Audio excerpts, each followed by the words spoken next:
Oppo A92 এবং A52 এই দুটি স্মার্টফোনের মধ্যে তেমন কোনো স্পেসিফিকেশনগত পার্থক্য না থাকলেও ফোন দুটার প্রাইস কিন্তু 20 থেকে 23,000 টাকার মধ্যে এবং এই ফোনগুলোর মধ্যে টিএফটি প্যানেলের ডিসপ্লে 5000 এমএএইচ ব্যাটারি সহ স্ন্যাপড্রাগন 665 এর মতো প্রসেসর ইউজ করেছে Oppo। সো চলুন আজকের ভিডিওতে সম্পূর্ণভাবে জানা যাক Oppoর এই দুটো স্মার্টফোন সম্পর্কে এবং এই দুটো স্মার্টফোন কাদেরকে টার্গেট করে তৈরি করেছে Oppo। So hey guys, Shanto here. আমি জানি যে অনলাইনে যারা কিনা ফোন নিয়ে বেশি একটা ঘাটাঘাটি করেন এবং টেক লাভার তারা এই দুটো স্মার্টফোনকে খুব ভালোভাবে অ্যাভয়েড করে যাবেন, কিন্তু তারপরেও Oppo এই স্মার্টফোনগুলো কেন তৈরি করে থাকে, তাছাড়া এই ফোনগুলোকে কাদের উদ্দেশ্যে তৈরি করে থাকে সেটাই জানা যাক আজকের ভিডিওতে। শুরুতে এই দুটো স্মার্টফোনের স্পেসিফিকেশন অথবা ফুল কনফিগারেশনটা জেনে নেওয়া যাক।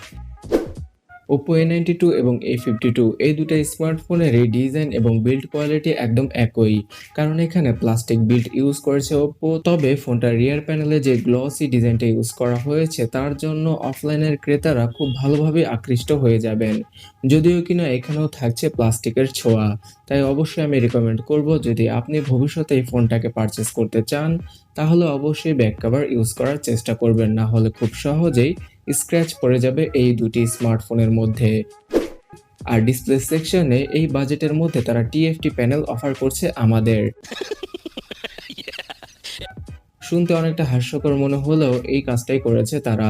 6.5 ইঞ্চির একটি ফুল এইচডি প্লাস রেজুলেশনের পাঁচ হোল কাটআউটের টিএফটি প্যানেল ইউজ করা হয়েছে ওপর এই দুটো স্মার্টফোনের মধ্যে, এবং এই টিএফটি প্যানেলের বদলে যদি তারা আইপিএস প্যানেল ইউজ করতো তাহলে খুব খুব খুব ভালো হতো।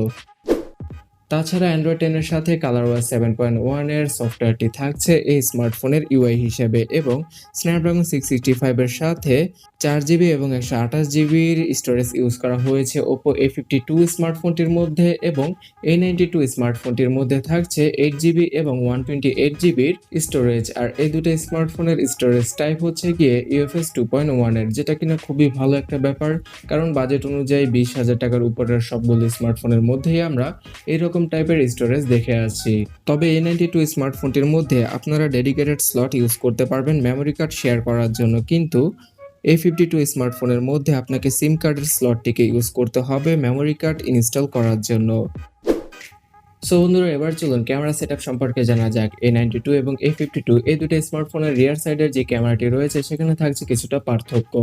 48 মেগাপিক্সেলের কোয়াড ক্যামেরা সেটআপ ইউজ করা হয়েছে A92 স্মার্টফোনটির মধ্যে, অন্যদিকে A52 স্মার্টফোনটির মধ্যে থাকছে 12 মেগাপিক্সেলের ক্যামেরা সেটআপ। আর এখানে দুটি স্মার্টফোনের রিয়ার ক্যামেরার মধ্যেই থাকছে f1.7 এর অ্যাপারচার। সো আমার মনে হয় না যে ক্যামেরা সেকশনে তেমন বড়সড় কোনো পার্থক্য পাওয়া যাবে যখন কিনা আপনারা ছবি তুলবেন এই দুটি স্মার্টফোন দ্বারা।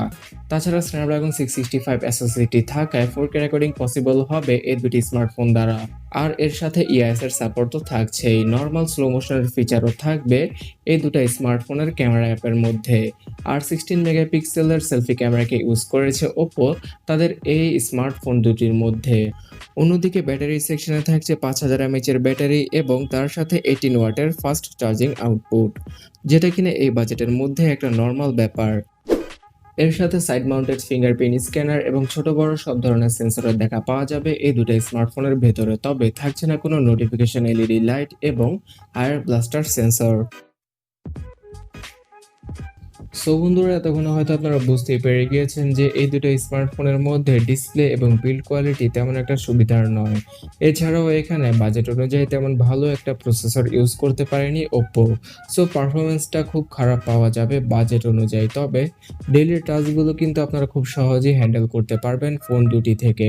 কিন্তু যারা কিনা গেমার রয়েছেন তারা খুব সহজে অ্যাভয়েড করতে পারেন এই দুটো স্মার্টফোনকে, কারণ হাই গ্রাফিক্সে তেমন কোনো গেমই খেলতে পারবেন না আপনারা। এছাড়াও Oppo কিন্তু বরাবরের মতো অফলাইন মার্কেটকে টার্গেট করে খুব সুন্দর ডিজাইনের স্মার্টফোন লঞ্চ করেছে আবার।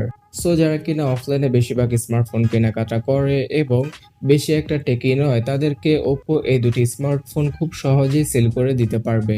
তবে এখানে যদি তারা স্ন্যাপড্রাগন 700 সিরিজের কোনো প্রসেসর ইউজ করতো তাহলে আরও কিছুটা বেটার হতে পারতো। সত্য কথা বলেছেন। আর এই বাজেট সেগমেন্টে Xiaomi, Samsung এবং Realme এর পক্ষ থেকে কিন্তু আমরা ভালো কনফিগারেশনের স্মার্টফোন বর্তমানে মার্কেটে দেখতে পারছি। তাই আপনারা চাইলে সেগুলো নিতে পারেন। আর এই ভিডিও সম্পর্কে যদি আপনার কোনো মতামত থাকে অথবা সাজেশন থাকে তাহলে অবশ্যই কমেন্ট সেকশনে জানিয়ে দিন। আর ভিডিও ভালো লাগলে লাইক এবং এই চ্যানেলটিকে সাবস্ক্রাইব করে পাশের বেল আইকনে ক্লিক করে রাখতে ভুলবেন না এরকম ভিডিওগুলো রেগুলার পাওয়ার জন্য। তো দেখা হচ্ছে পরবর্তী ভিডিওতে। টাটা।